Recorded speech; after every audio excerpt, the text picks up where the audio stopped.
I think I have to begin with the report that has just come out from international prosecutors concerning flight MH17, the Malaysian airliner that was shot down over eastern Ukraine. They are quite clear. They say the evidence points to a missile that was made in Russia, that was brought into eastern Ukraine from Russia, and a missile launcher which then returned to Russia.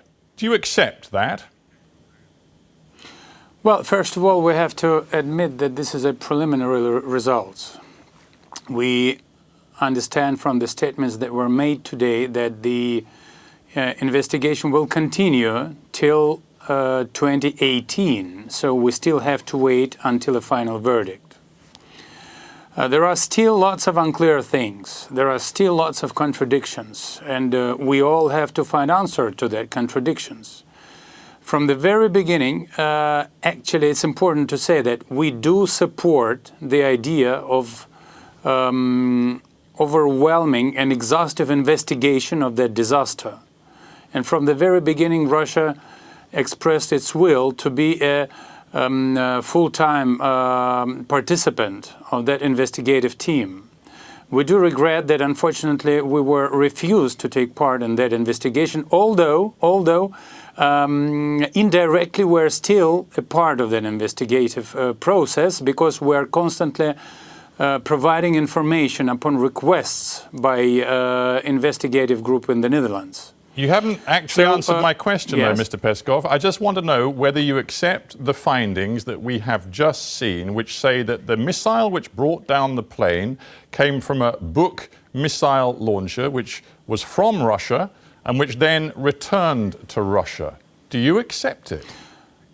There is nothing to accept or to deny. First of all, I repeat, these are preliminary statements, and we still have to investigate. We still have to continue investigation. Well, with respect, the prosecuting